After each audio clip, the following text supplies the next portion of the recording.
Okay, good morning all the panelists, fellow audience. So let me introduce myself. I'm Engineer Dr. Dhakshyani. Today I'll be moderating together with Engineer Rusnida. So topic for our Sembang Chillex Kejuruteraan is best sangat ke jadi IR, gaji naik, hidup senang atau mitos semata-mata. Or we say that, is it the best to be IR, salary increases, easy life, or is it just an illusion? So I'd like to introduce first the panelists from academic. Engineer Associate Professor Dr. Siew, Engineer Associate Prof. Dr. Syuhaida Ismail. Then we have panelists from the industry, Engineer Pukalenthi A Subramaniam and Engineer Prabakaran Rajah Thiagarajah. So before we start, we just like to have a short briefing by the panelists themselves. So who would like to start first? Ladies first, okay. Ladies first. Hi, good morning everyone. First of all, thank you for inviting me here. My name is Kien.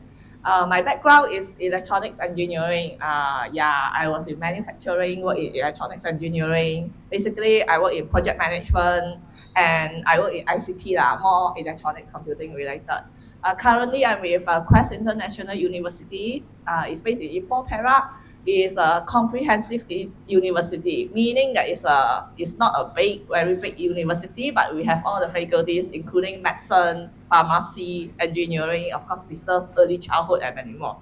Yeah, I think a short introduction about myself. Currently, I'm in the academic. Assalamualaikum. Selamat pagi. Saya Syuhaida.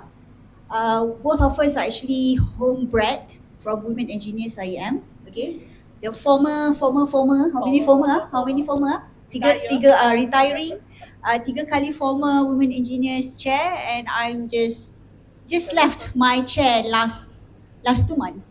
Okay, with our new chair is somewhere here behind. Okay, so basically, thank you from Zoom. Okay, so I am currently attached with Ministry of Transport, one of the agencies called Maritime Institute of Malaysia. What it has to do with engineering is totally about maritime, it's totally about shipping, it's totally about ports. But here I am, I'll be finishing my secondment soon, and my kerja hakiki, tugas hakiki adalah sebagai seorang pensyarah di Universiti Teknologi Malaysia Kuala Lumpur. So I'll be back to my original post soon. Okay. Thank you, Doctor. Okay, so good morning, everybody. It's an honor to be here today as a speaker. So just introduce myself. My name is Engineer Puka. I'm the mechanical director in Durian Professional. So I'm actually in the consulting engineer division. I have been working for 28 years in the construction industry, mainly in the consulting and also contracting field. So I've been doing a lot of high-rise. Actually, I've also been doing master planning for national projects in Malaysia, infrastructures, high-rise resident hotels, and many more. Okay, in Malaysia. So I think that's about all on my side. Good morning, everybody. Thanks to IEM for giving us the opportunity to be here to share our experience. My name is Prabha, Engineer Prabha, and as today's topic, very interesting topic. Best sangat ke jadi IR, gaji naik, hidup senang, atau mitos semata-mata. So I hope the panel can answer the question by end of today's session. Okay, a little bit background myself. I've been in the engineer for the last 30 years of my experience. I got my IR after 10th year of my services. I was in the construction industry for 12 years, went to manufacturing for 8 years, and the last 10 years I'm in a consulting firm.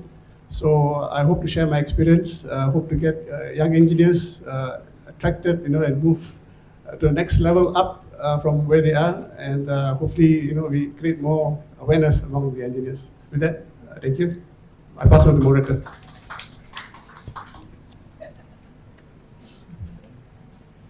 Okay, thank you to all our panelists. And okay, before we start our ice-breaking question, let me share something about myself. Okay, dozen years dozen years later, okay, I'm still during my time, dozen years and still young.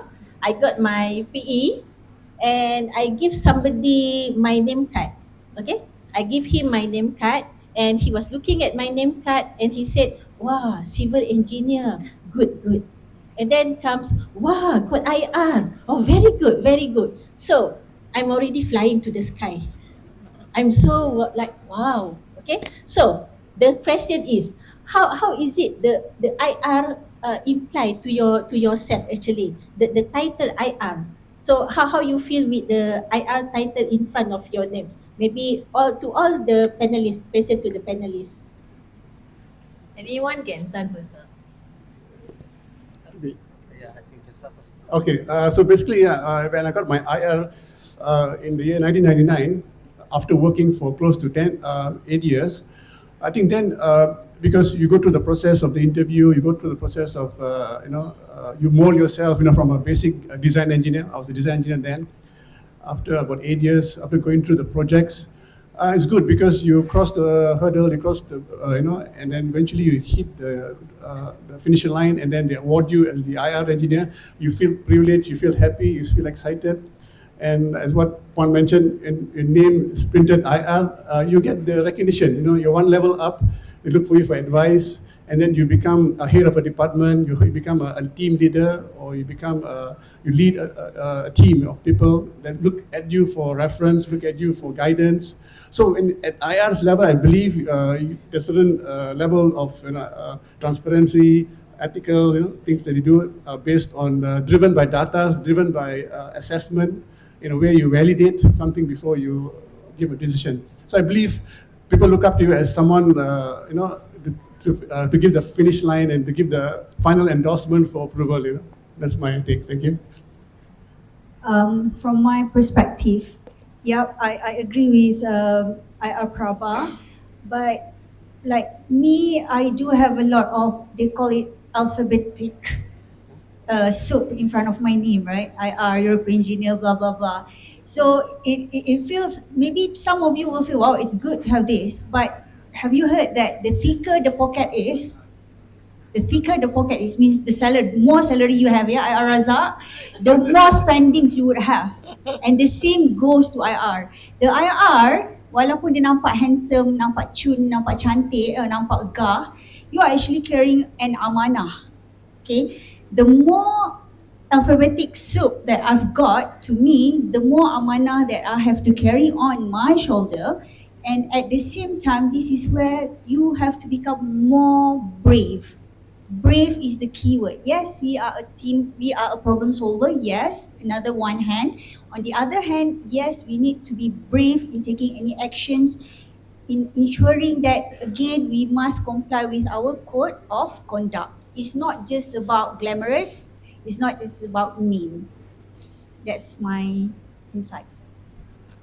Okay, maybe on my side, okay, mine is a bit different now because when I got my IR right, I was really excited, okay, and to be honest with you, that night I could not sleep lah. The reason why is because I did not come from a very academically I was not a very good student.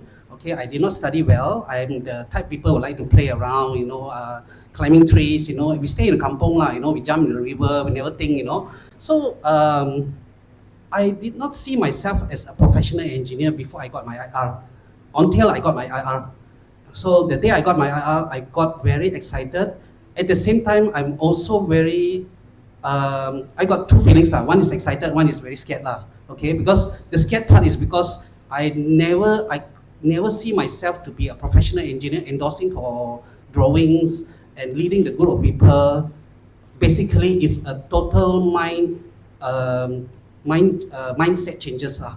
Okay, and I have to tell myself that I need to change my mindset in order to hold the title IR and to bring myself up as a professional engineer. So that's my that's my experience. Okay, for me, I have a little bit of different story. Since I'm in the electronics background, right? Of course, decades ago lah. Okay, we just leave it decades ago. When I got my IR, I was very happy, euphoria. but probably, I mean, the feeling lasted for 1 week.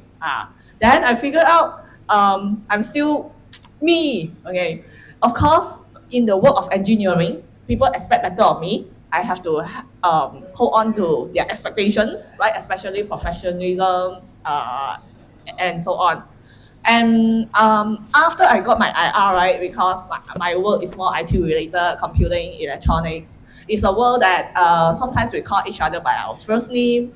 And now, especially when I move up to the management, now I'm working with a boss who actually is a businessman. Okay, so for me, currently, I'm the Dean of Faculty of Computing and Engineering, in which computing has a lot of programs and engineering is just 2 programs.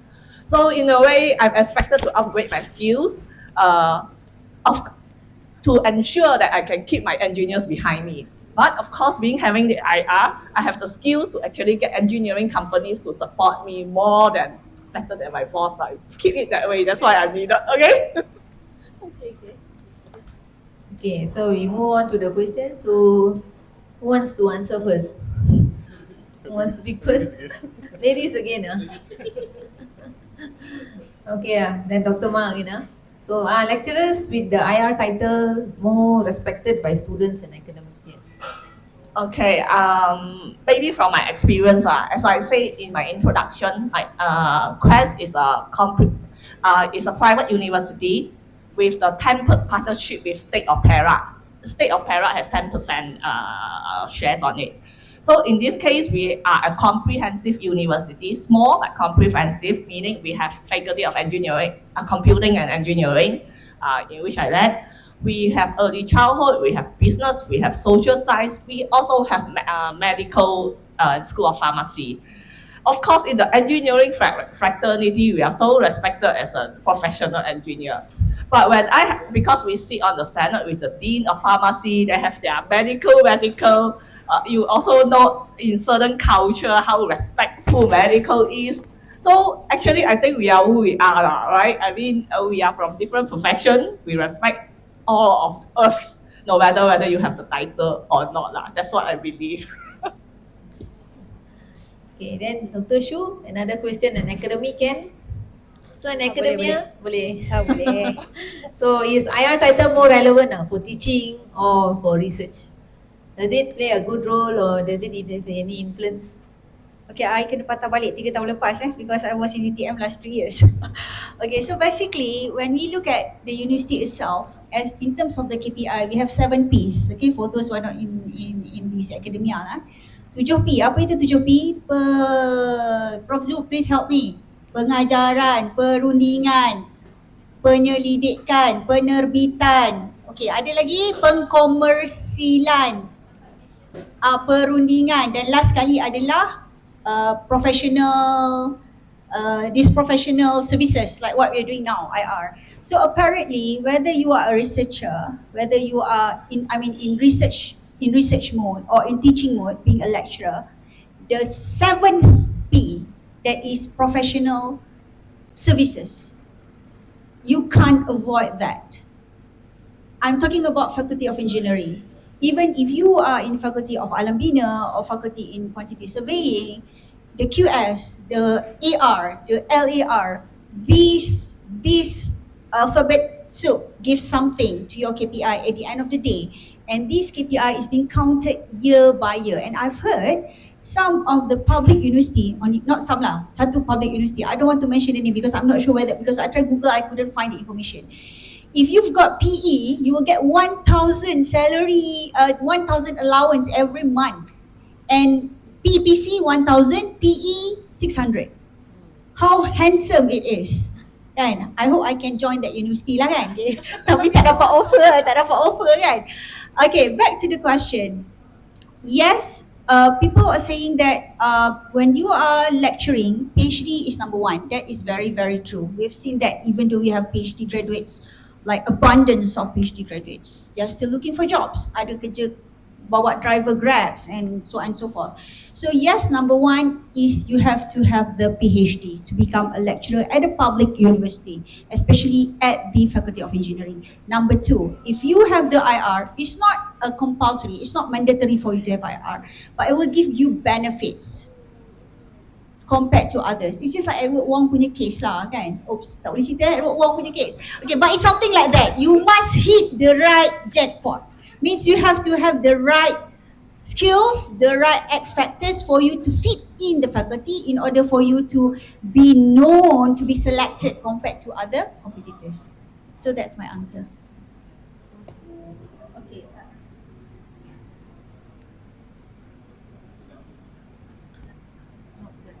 Tak nak, tak best. Okay, I have a question for Engineer Prabha.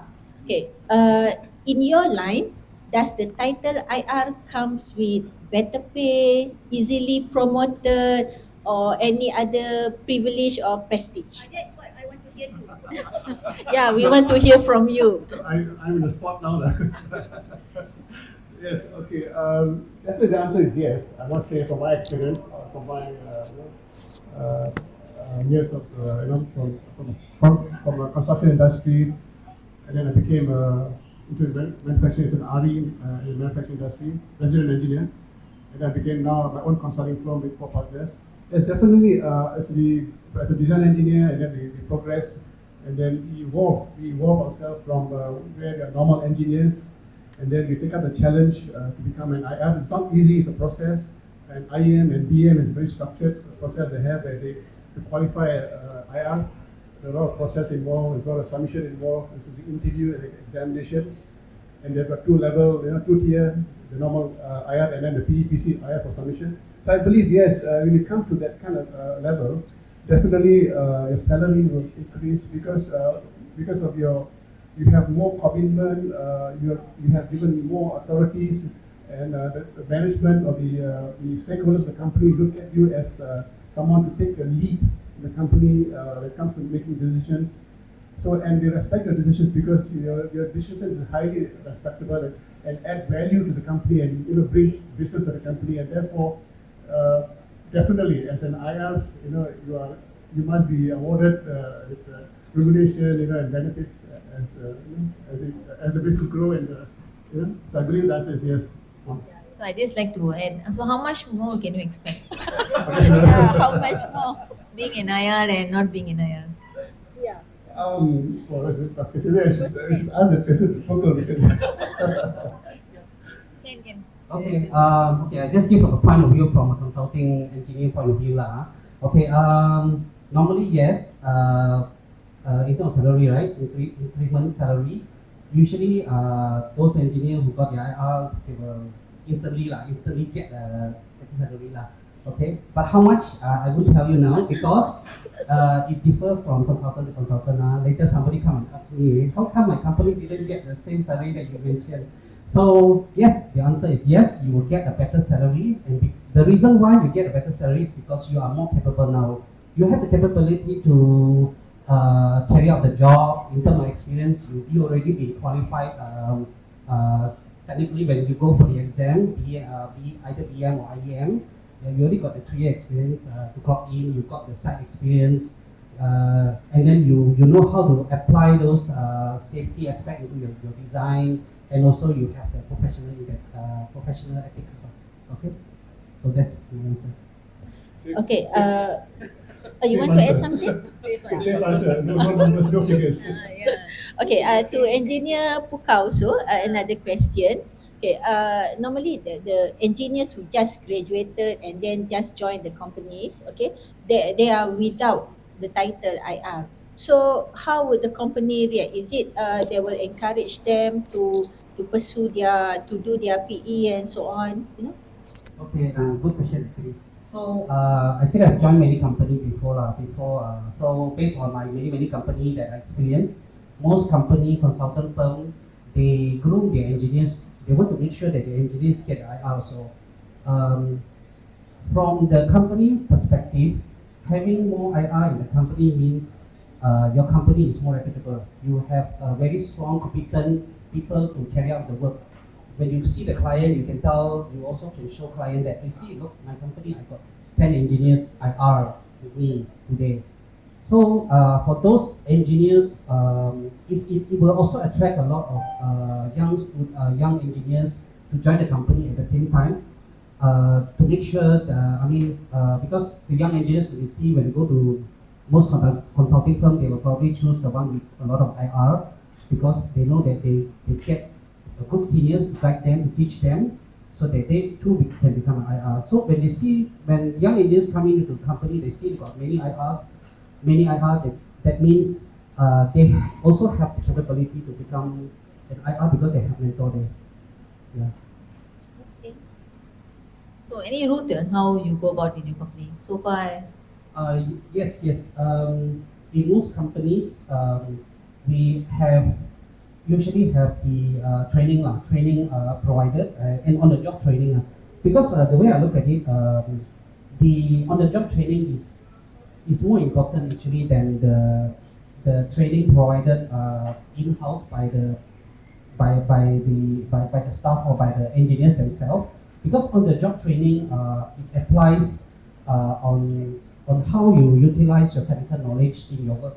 Okay, that's one. And also when you bring your engineer go to the site, you go to the meetings, you get your engineer to expose in terms of how to manage the project, how to talk to people, how to manage the authority. All this actually is part of the knowledge that you need in order to become a professional engineer. Okay? At the same time, when you expose your engineers, when we expose our engineer to go for on-the-job training, you also get to tell them or get to bring them to the site and see the condition of the site in terms of safety, or how we want to apply the safety aspect into their design. So they actually get to learn all the 4 aspects that's required for the PVC or for your application to become a professional engineer. And then when you do your PE examination, you have all the knowledge and all the information that you need to put into your exam, okay, and also in your essay. So it covers everything. So the training provided by, sometimes we do call suppliers to come to give trainings, product training, and we also have like engineers to give training to the engineers. But I think that is only an added optional training lah. The on-the-job training I feel is still more important.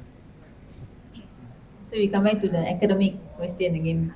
So Dr. Ma, so does the IR title build stronger industry connections for students and research? Is there? Before that, may I add on? Actually, I have something to comment. Okay, because I want to share from a private university perspective in which he has made a very interesting point. You see, because currently I'm new in my position now, about 3 or 4 months, 3 months actually. Okay, so previously the engineering team was led by a non-engineer. It's not to say an IR non-engineer. You see, when I first joined in a very short time, of course, like I get a lot of advice how we want to strategize from my boss and so on. So the engineering team was underperforming now. Basically, they were doing their daily job. Okay, so with the same people, I was asked to actually evaluate every one of them. Okay, so after I joined within the 3 months with the same people, right, we recently secured a very big consultancy work from a very top engineering company. It's a public listed company. So you see, sometimes engineers, we really talk in different wavelengths. So I would like to say that we really need engineers to lead engineers at the top. We need the same people. How can I, in 3 months, less than 3 months, change the attitude of the people, right? It's not. It's just that when they feel that whatever they put in, the management can't understand, can't portray. But of course, I need to portray to the boss in a different language. As I told you, my boss is not an engineer. So I think our core fundamental is always our technical skills. Then there are many other skills we need to top up after we have gain a lot of experience as an engineer. So yeah, sorry, I just want to top this up. Yeah, sure, Good sure. point, good point. Add on value lah. Okay. Oh yeah, the Yes, question. yes. Can you So, repeat again? Yeah, can. So, how IR title helps to build a stronger industry connection for students and research? Does it any influence? No. Okay, there's a main difference between the IR that actually came from the industry that actually work outside and networking from people outside. Okay, the main difference is that have a core understanding how industry works that can really build the industry. Okay, because from the people that's what I shared previously. Those IRs with many years of experience when they are led by the previous superior was not an engineer, of course not an engineering degree. The second thing is an academic. Probably the language and misalignment in understanding or portray the understanding of how to actually convey to my boss to approve the project is not there, I would say. So having an IR that really tie with the industry, that network with the outside, especially by practice, I think is very, very important. Yeah. Okay, I have a okay, see now the voice much yeah. Okay, I have a question to Dr. Shu in related to the government. Okay, as Engineer Prabha and Engineer Puka mentioned just now, they are doing their IR. Those who engineers with IR or without IR, they are doing some design works and etc. So in government, some of them outsource the design. Okay, they ask the consultant to do that. They outsource their project. So in government, do we really do they really need the IR, the engineers in the government? Do they really need the title IR? Okay, talking from the perspective of a lecturer from a government university awam, plus we also have some projects with GKR, KKR and other government agencies, including CIDB, Kien and so on and so forth. So we look at it this way, most of these government agencies, government ministries, they won't count IR. Even currently, I'm at Ministry of Transport, okay, being a home-bred IEM, okay, since 2013, we try to promote, our colleagues, even from other ministries, those who are having bachelor degree in engineering, we promote them to become IR, and we do have the skills. Yes, one of the, I would say, loopholes, I don't really want to go for this IR or chartership or whatnot, even TS, even though it's the easiest one, you don't have exam, anything, okay? They don't want to go for it, or they have now, okay? Okay, so the reason is that I don't really see any career path development when I've got this in the government project. I'm talking about the government. Okay, however, when we talk about the university, okay, under the EAC, for those who are not sure what is the EAC, it's Engineering Accreditation Council. Okay, they have set the regulation that every programs at be it at government university or a private university, you have to have 30% of lecturers having the IR, be it IR or PEPC. 30%. Okay, dan dia adalah syarat-syarat dia lagi berapa bilangan pelajar, 160, 120, apa dipanggil ratio dan sebagainya. So let's look at it at a brighter side. Okay, I would rather see this statement as an opportunity for us as an engineer. Even those who are not in academia, this is where you can come in, become a, what do you call it? The adjunct lecturer. Okay, adjunct lecturer, for your information, adjunct lecturer, okay, Razak jemput boleh jadi adjunct lecturer nanti. What is adjunct lecturer? Adjunct lecturer is not necessarily for you to have a PhD, ladies and gentlemen. It's enough for you just to have like professional qualification, IR, LAR, SR, okay, where you are appointed based on your plus qualification, but 80% is based on your professional experience at site, okay, at work, at the industry. So the bigger experience you are, the more impactful experience you are, the larger chance for you to get to be appointed by the university or by the faculty as the adjunct professor. Okay, now let's look back at the EAC just now. 30%. I would rather see it as giving us the effects from two perspectives. One is the dominoes effect perspective, and another side on the spillover perspective. Spillover, what happened when the university put 30% must have IR? Pensyarah berlumba-lumba untuk mendapatkan IR. Go back to the 7P KPI. Professional qualification is one of our KPIs. So it will add value to your CVs, will add value to your kenaikan pangkat. Right? Then student, bila ada dalam kelas, dia ada pensyarah. Seorang ni Dr. Ali, seorang lagi IR Dr. Ali. Mana dia nak pilih? As the supervisor for their capstone project, for their integrated project. Mana satu? Yeah, IR Doctor. I ask IR Razak lah. He is currently pursuing his PhD. Sorry, I have to announce that publicly. And he has selected his PhD supervisor. Is she or he an IR or not IR? IR kan? See? IR plus doctor lah. Okay, of course. That is one spillover effect. Number two, students feel more confident doing the projects. Sometimes this project can be atau kita panggil diangkat ke peringkat kementerian untuk dijadikan the prototype to be used at the industry. Itu contoh. Nombor tiga, how about pasaran, is it? Bahasa Melayu, pasaran pelajar. Pasaran pelajar, look at UiTM, almost 100%. Look at UTM, almost 100%. Because of they have achieved the 30% of lecturers having the IR. Okay, let's look into the dominance effect. Apa beza lah?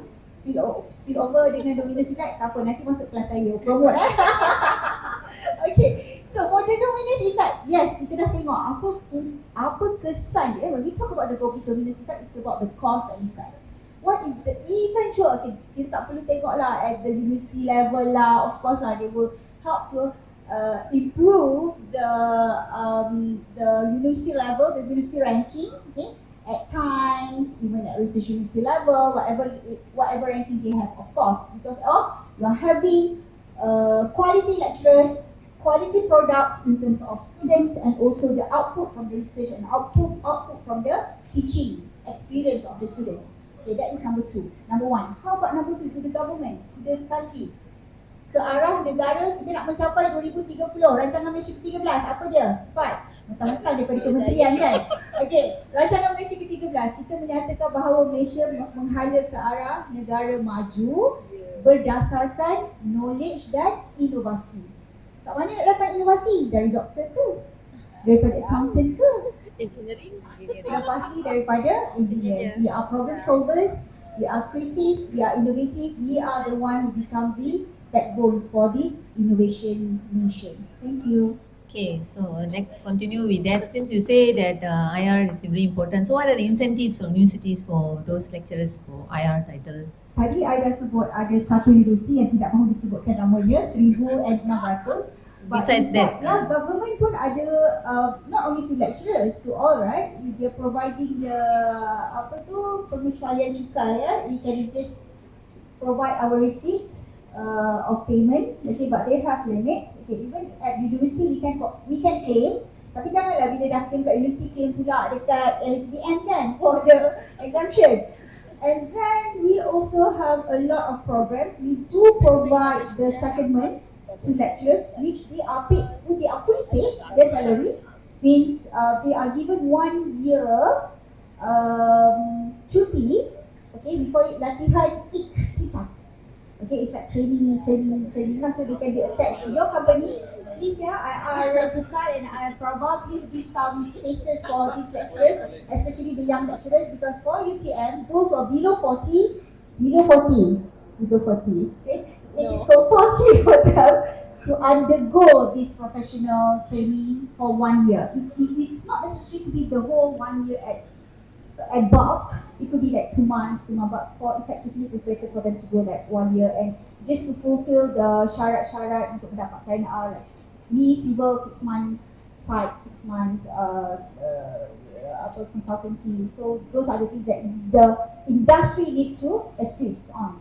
But this is something that I would like to make sure that all the industries, they know that there is an opportunity for you to get free Free stuff. service. Yeah, free services from all these PhD holders.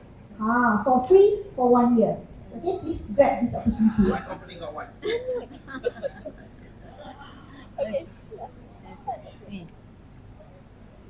Oh, okay. So Engineer Prabha, long time never talk, right? Just to add, Doctor said, yes, go I think ahead. it's very important, Doctor, that you mentioned. I think the industries and academic should come together. I believe to spur the country, the nation, as the university. I think the ideas from the lecturers, the academic, and then the issues that we face by the industry. Sometimes, maybe some difficulties, in the manufacturing, the struggling, to meet, the product, getting a lot of failures, the yield is low, and so forth. So you need experts from the academician, so that they come and brainstorm together. I think we should form some kind of alliance together and find solutions and create more inventors, create more, the next Nobel Prize winner. Thank you. True.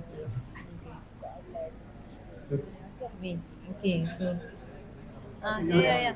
I'd like to add on also actually we actually value PhDs, lecturers to come and also come and work together with us so that we can also learn from you. Actually, not only that we are the one giving the experience, but I think it's also very important that we learn from the lecturers.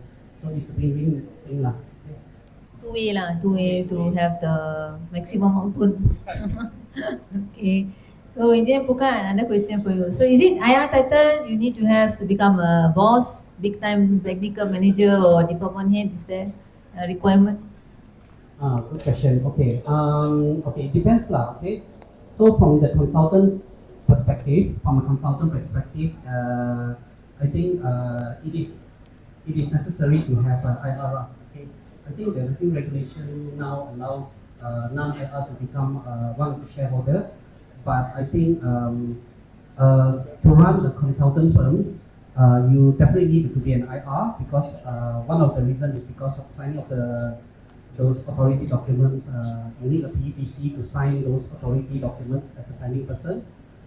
That is one of the reasons, and also because PEPC or IR or professional engineer as a whole have the experience to run the consulting businesses, and also have the experience to manage projects Okay. Though I also remember that I used to work for an international company whereby my bosses, I think like Dr. Ma was saying, my bosses is non-engineer background.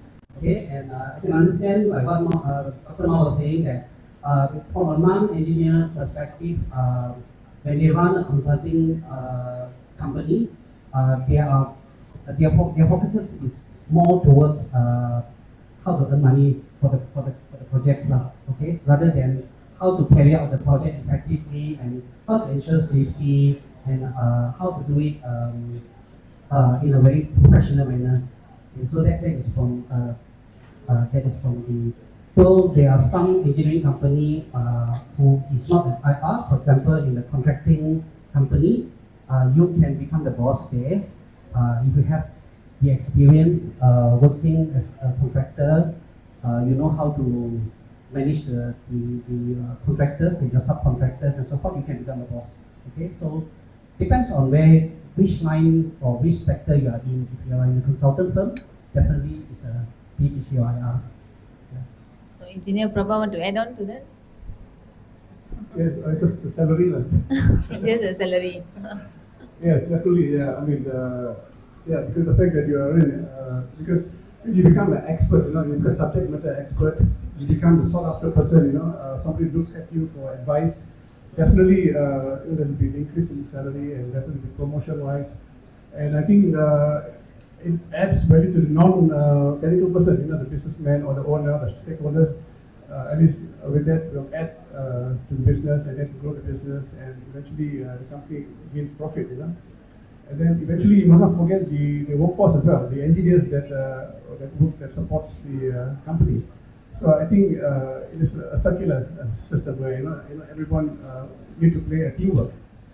Just not one engineer alone or engineer person can make this is workforce below him, his downliners that would have put a lot of toll and time, but supervised and managed by the engineers therefore I think it's a circular system, within the company.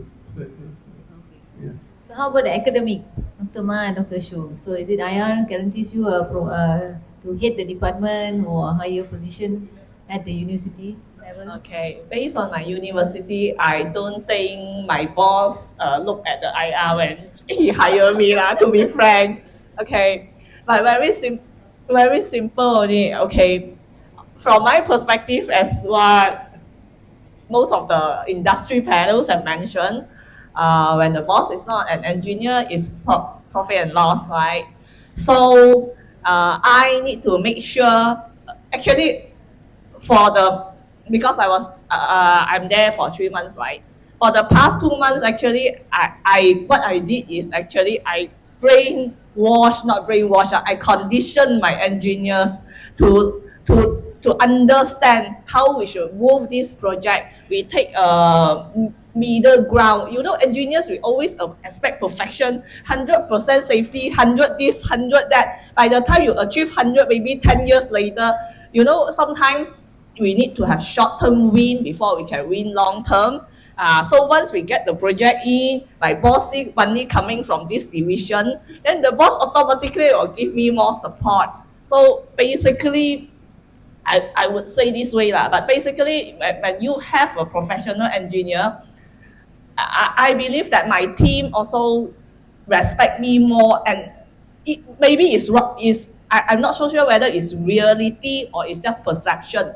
But the perception of the team is you understand them more lah. So they are willing to share more compared to my previous predecessor, right? So I think ultimately at the end of the day, you see an engineering company able to maintain so many engineers capable one.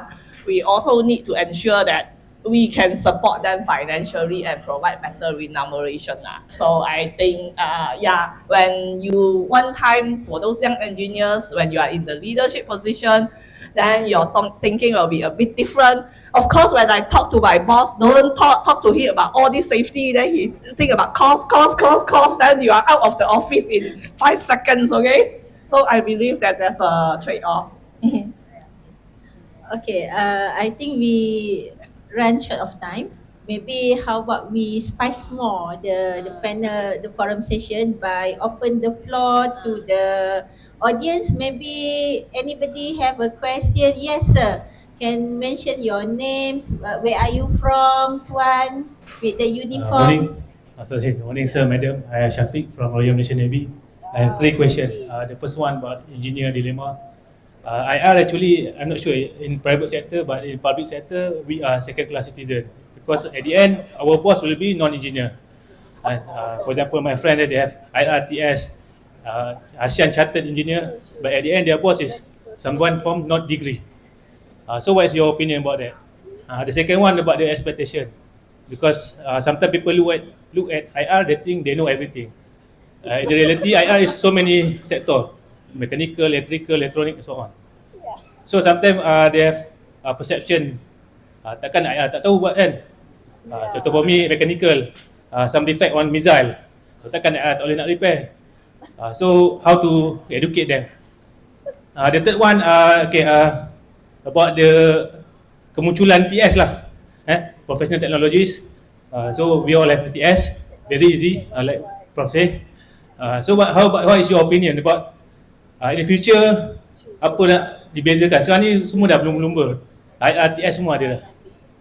And then I have read some, I'm not sure, media social, they say you can get IR not from engineering background, from technology, so you can get, but in future there's some planning on that.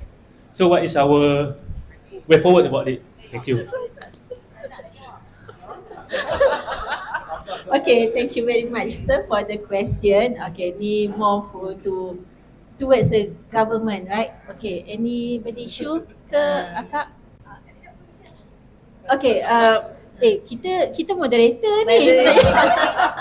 Panelist pula. Panelist yang kena. Okay, okay, Tuan, maybe I can answer from my perspective lah, because I'm from Kuala Lumpur City Hall, a government servant. Okay, yeah, it's true that in the government, the title IR is not compulsory.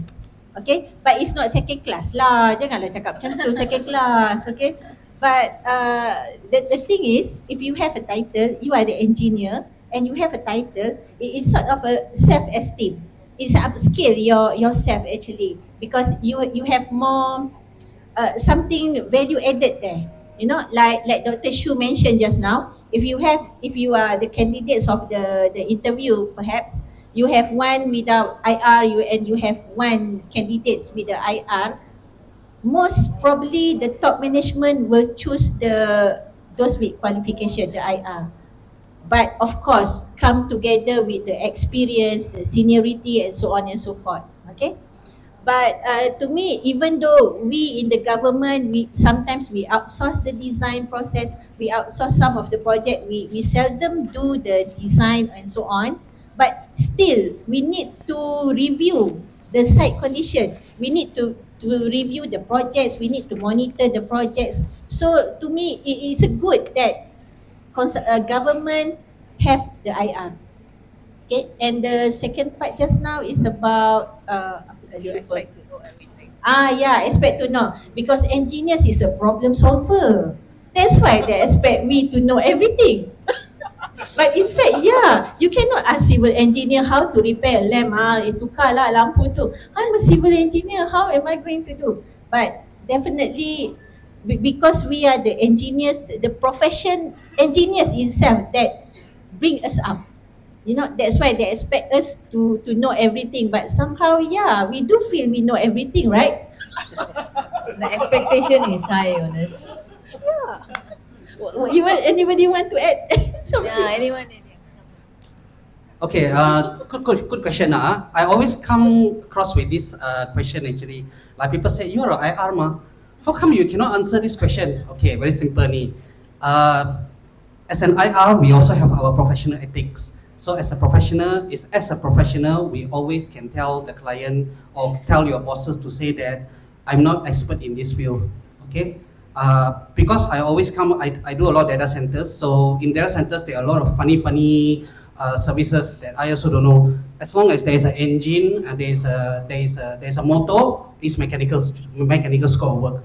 So what we always tell our client is that okay, yes, the winch, their motor, their electric, however, they actually fall under proprietor scope of work, supplier scope of work. So therefore, we cannot really tell you because we are not the expert in that field. Okay, so usually we will tell that, or sometimes we will always tell them that because we are not professional in that field, we will seek more clarification, or we will look for the answer. So it's always okay to tell your bosses or your client that we are not expert in that particular field when asked. Yeah. Just to add also, yeah, I mean sometimes we come across people ask that kind of question, but as a professional engineer, I think it's important that we understand the core, the reason, and then do some research on your own. Google is a one way to get all your information. Google it before you present your case. Do some research, get the data. You must have the data behind you. You must have the assessment behind you. Because when you talk as an engineer, you must have with data, with information, so that because society look at you, as someone perception, that you are an engineer, you know this thing, you know this issue, and therefore we need to present our case in such a way that to tell them, that I have this case, this problem, but I have this data. Not, I think so, I believe so, and this thing might happen. No, the data speaks for itself. The information, the current, the voltage, the pressure, the temperature. Therefore, this kind of temperature, pressure. Therefore, the motor runs. Therefore, I get the cooling power, the heat balance, of the aircon system. The condensation. The evaporators. It's all part of the system that you must be able to understand and conquer those things, and then you present your case. It's better to talk to the OEM. Whenever I have this kind of problem, I talk to the OEM, I say got this issue and everything, and then we do analysis, analyze. If you have software, do some analysis, use an Excel sheet, get those data and information, and then present your case. And then they look up to you. Oh yeah, this is an engineer. Present his case, and then elegantly and professionally, and then get those data, so they're convinced. or you are an IR because you have done your, I mean, IR is not just simple get IR. You must have, years and years and experience, years and years of time spent, hours and hours, burn the midnight oil. Before, tomorrow you could be meeting the board meeting. You burn your midnight oil, the next morning you don't sleep, and then present to the board directors, this is my findings, Dato, Tansi, this is what we should go ahead, I mean, that's the way that we, our time, that's why we, achieved. Okay. Doctor? On the third question, I'll answer on the third question now. Okay. I just want to reiterate today's social media platform and news. Everyone can put on social media what their feelings are, what they feel, what they know, including all of you today after this talk. There might be talks about this forum, what you gain, what you learn. So you see this forum is only 1 hour. To understand the engineering technologies, I will just summarize it. It's not comprehensive. Don't take it and quote it to a lawyer. Okay, I'm not responsible. Okay, currently technologies is used widely. It can be, there are two bodies, technologies, MBOD and Board of Engineers Malaysia. Board of Engineers Malaysia registers engineering technologies. Okay. So many of you are not aware also because MBOD registers everyone can be a technologist, even there's a culinary. So a lot of people are confused by that. And so I would encourage you all to attend IEM, especially I think there's a engineering competency development booth somewhere. I am not sure which hall. Okay, so you can get the correct information. Basically, all engineers are under Board of Engineers Malaysia. Of course, technologies now, there are a lot of MBOD technologies, but they are not engineering technologies. But of course, this information, I can tell you that when you talk, I talked to my Datuk Selaya from the Dean of, actually the President of Medical Association, the Dean, he will not understand what engineering technologies, what technologies, right? So I mean, in the public, there's a lot of confusion, there's a lot of sharing. So please do get from the official sources. You can always get in touch with IEM Secretariat, and our Vice President Engineer Rajah is here. Okay, can we have another question? Yeah, sir. Okay, state your name, please. Yeah, Mike.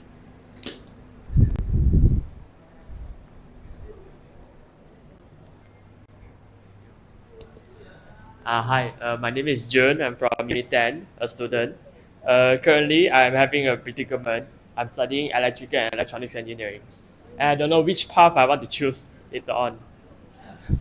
I'm inclined to go for electronics, but the Malaysian market I'm currently seeing is not really that side yet. So what would you suggest? Thank you. May I know your name again? My name is Jun. June from Unit 10. Yes. I'm also an alumni of Unit 10. Small world. Okay. Okay, let me answer this question, okay? This exhibition, I think their focus is on mechanical and electrical, okay? That's why you see I also took a small, because I'm busy a small portion of role attending this as a forum, okay? In electrical and electronics, there are a lot of industries that you can go in, depending on which one you want. Of course, semiconductor is one. There's IC design, which currently Malaysia is really lacking. And of course, another one, the part of it on the AI, especially companies like AMD, you know that do the chip integration, AI chip, in which AI is actually embedded in it. And of course, due to the pay, today's world, the demand every 10 years, okay? We easily for electronics to convert to become a data scientist because our knowledge is there and we are so good with programming. So of course, it's different from the heavy industry when you play with 11 kilowatt or ever higher. So it's totally different path. Probably you should look at what you like. You look deep down in what you like. But basically, currently, I believe everyone can get away from artificial intelligence, and we really, really need talent. Okay, if you need an internship to come and look for me, I am able to help.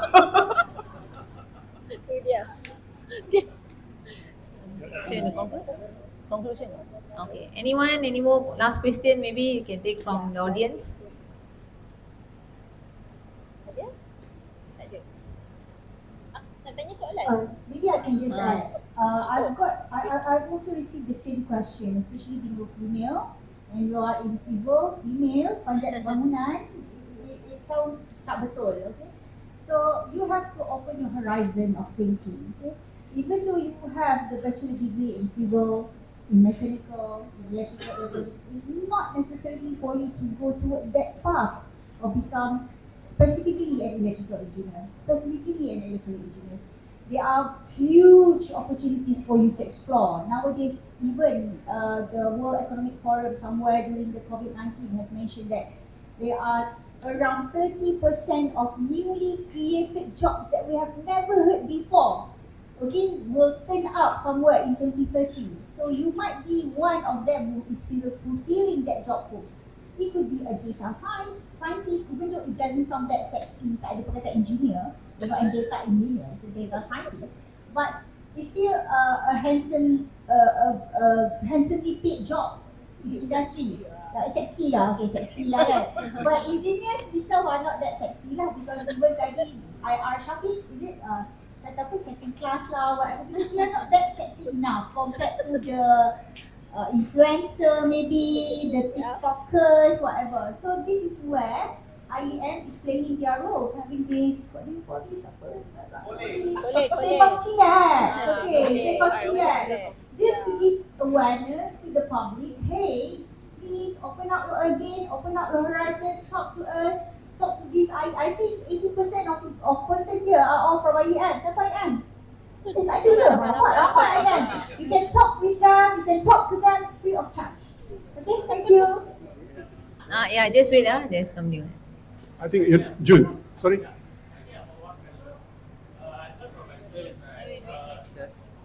The mic.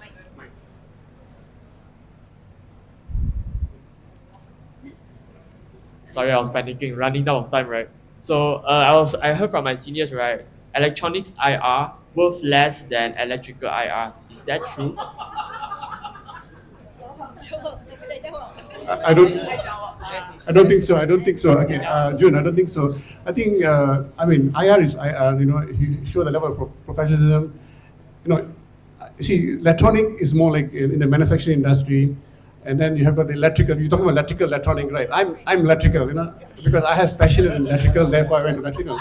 It goes back to you. If you have a passion in electronics, and you would like to be, someone designer electronics, look into manufacturing, it's good. I also had some experience in manufacturing. I was doing semiconductor manufacturing. They have all these 5 Rs. They have this FMEA. You know, they have this, brainstorming. They have the fishbone technology. So it's good. If you go in with this kind of street, you mold yourself. You become creative, you get ideas. There's a problem, how you bisect the problem. So it's a different way, you know, in the electronic manufacturing industry. Whereas on the electrical side, it's more like field. You go into electrical, open field, you know, you go into a construction site, you know, and, you know, it's all electrical, it's cabling, you know, and motor pumps, you know. So again, you must, maybe you need to experience, maybe spend some time in this industry, spend some time in this industry, and see where your heart goes, where you can contribute, where you think you can change, where you think you can, you know, develop and become someone that you think that you can achieve in life, and then achieve that IR. And that IR has got no differences between electronic and electrical, because both shows your level of competency, level of brainstorming, solving problem, giving answers, making decisions for the company. You know, that's my take on that. Thank you. Okay, kalau ada question nanti lepas ni boleh follow up ya. Free of charge. Okay. we are running short of time, so maybe we would like to all each of the panelists maybe from the topic best sangat ke jadi IR, gaji naik, hidup senang atau mitos mata-mata in one word. Yeah, summary in one word. Three words lah. A short sentence also can. Yeah. I mean, definitely, I'm already more than 30 years in industry. Definitely, IR has changed my life. Not only that, I've transformed or evolved into a competent person now. From electrical, I've become competent. I'm 500 kV competent engineer. I'm also an energy manager. I'm also, industry expert, so I believe you need to evolve, and therefore your salary increase and increase. It's not a mythos. You can be somebody. Yeah. Okay, my take is that yes, the answer is yes. Okay, it's not a mythos. The reason is because before I got my IR, I was a non-confident person. Okay, I